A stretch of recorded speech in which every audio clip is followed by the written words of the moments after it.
d'Ashraf, les personnes qui se trouvent à Ashraf sont des réfugiés qui peuvent se revendiquer du statut prévu par la Convention de Genève de 1951. Mais on pourrait même aller plus loin et considérer que Ashraf, eu égard à la nature des relations qui se sont tissées dans le temps entre d'une part le gouvernement irakien et d'autre part ces réfugiés, il y a quasiment un statut d'extraterritorialité.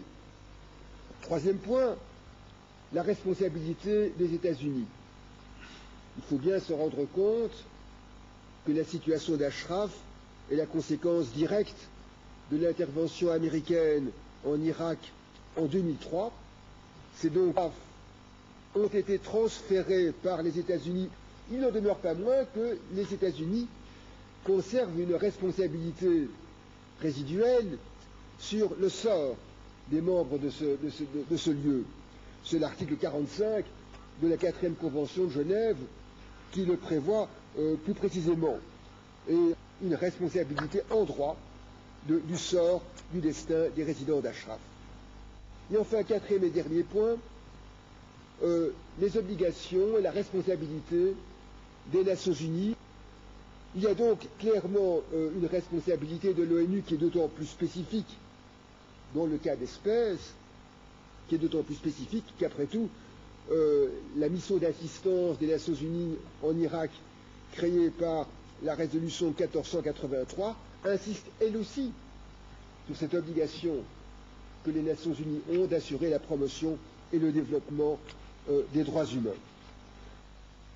Et nous avons porté la Convention des Genève dont je vais parler et établi la procédure universelle pour la poursuite des responsables de la violation.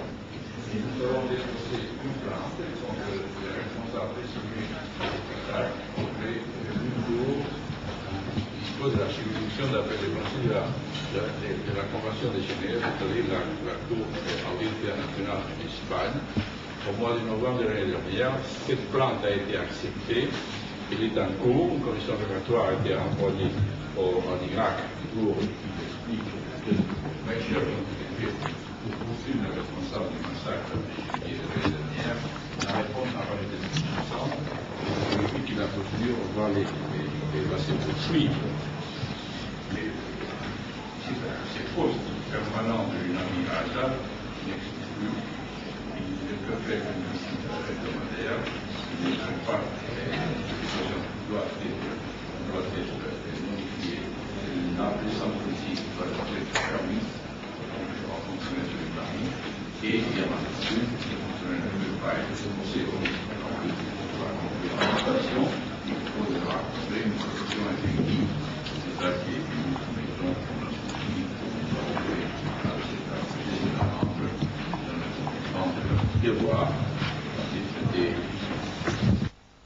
And may I say that we do have a group of friends of free Iran in the European Parliament, numbering about 100 from all political groups. In April 2009, the European Parliament also passed a resolution in support of Ashraf, which repeated the same arguments as were so brilliantly and precisely presented here today. I have nothing to add to them, but we insisted upon their protection as protected persons by Geneva Conventions and to guarantee their liberty of choice, their safety and human dignity. I would like to stress the responsibility of both the UN and the US administration for the protection of the residents of the Camp Ashraf.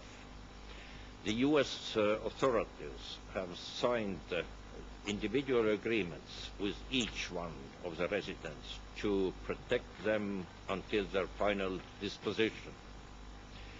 Second, UNAMI has to retain its monitoring team in Ashraf.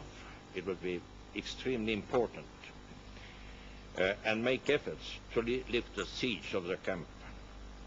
And third, the High Commissioner for Human Rights, as well as Special Rapporteur on Torture, should continue to investigate the human rights violations occurring in and around the Camp Ashraf in order to inform the Human Rights Council and other relevant UN bodies about the current situation. Thank you very much. We've heard already about the problems that Camp Ashraf faces. The attack of July 2009, where 11 people were killed and 500 injured. The denial of visits for family and lawyers, the presence of the blaring loudspeakers issuing threats, the restriction on the delivery of basic needs, patrols of Iraqi forces beating up the residents, the threats of internal displacement and worse. And so the question is, what is the United Nations assistance mission in Iraq doing about this? In light of the weakness of a report, a specific statement now about Camp Ashraf to underline the importance of unhindered access to humanitarian needs, for one. Second, that families and lawyers of the residents be able to meet with the residents of Camp Ashraf. Second. Third, that this use of loudspeakers should stop. And fourth, that the UNAMI remind the government of Iraq about the international standards about internal displacement. Thank you very much. On behalf of the family of Ashraf, I would like to thank you and all the distinguished speakers who have been very actively support Ashraf. This is very important for our sisters and brothers in Ashraf and all Iranians in Iran too. For 8 months, intelligence agent and Iranian regime have been stationed outside Ashraf, helped by the Iraqi security forces. These agents, using dozens of megaphones, have been threatening our relative with death and torture day and night. Inside Iran, Mullah's regime has stepped up pressure on the residents' relatives. More than 150 of the resident relatives have been arrested. Several have been sentenced to death on the charge of muharebe, or waging war on God. We urge Ms. Navy Pillay, the UN High Commissioner for Human Rights, to personally intervene to end the siege on Ashraf and to end the psychological torture of the residents.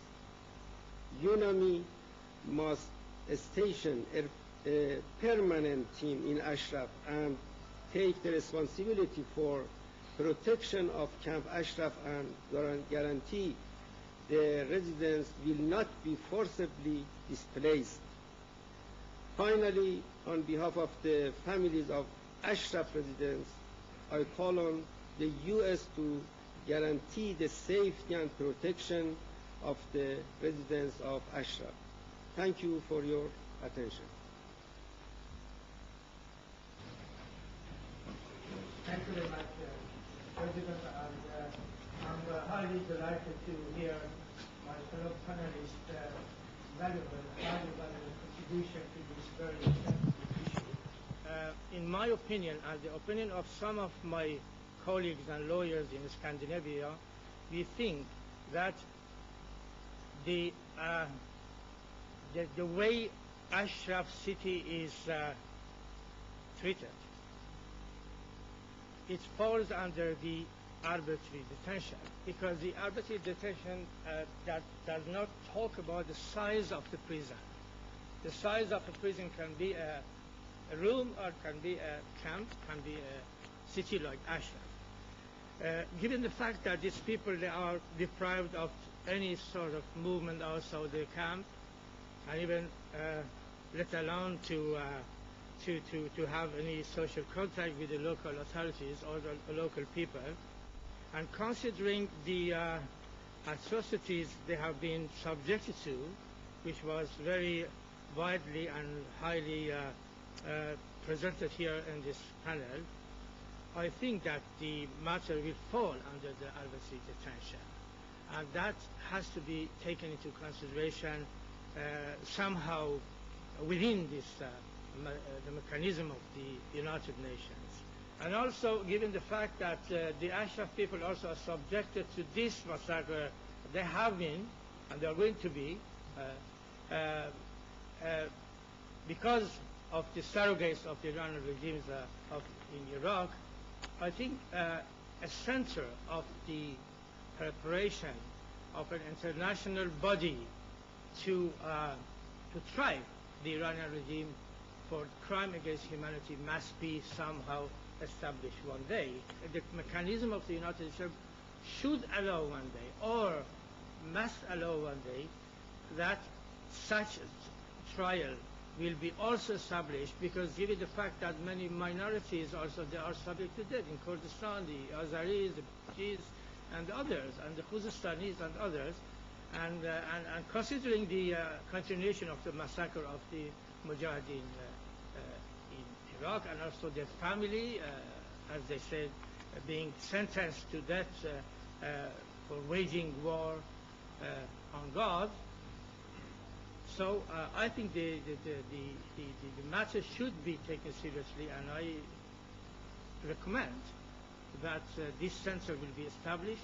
Thank you very much. Le danger, donc, est celui-là. Nous avons voulu exprès, nous voulons que toutes les forces de bonne volonté, des amis de la paix et des droits de l'homme, travaillent à recréer un mouvement d'opinion contre une conspiration du silence. Il y a des choses énormes qui se passent en Iran. Vous avez Ashraf, qui est l'emblème de la résistance. Et c'est pour ça qu'elle est en danger. Parce qu'aux yeux d'un pouvoir dictatorial aux abois, Ashraf incarne la continuation de la résistance. Les autres acteurs, qui? Le gouvernement iranien, le gouvernement irakien, dont, je rappelle, l'obligation internationale faite avec les accords sur avec les Américains, c'est d'assurer la protection d'Ashraf. Et vous avez vu que ces gens-là qui ont été désarmés par les Américains, ils ont la charge de défendre, de protéger ces gens-là. Ils font le blocus, donc ils ont la charge de protéger. Ils veulent les affamer, ils veulent les dégoûter, ils veulent les chasser, ils veulent les détruire. C'est un ordre qui a été donné publiquement par le gouvernement à plusieurs reprises. On ne vous raconte pas d'histoire. Ces déclarations sont connues. Vous avez un autre opérateur, ce sont les États-Unis d'Amérique. Ça, c'est leur honneur et leur crédibilité qui est en cause.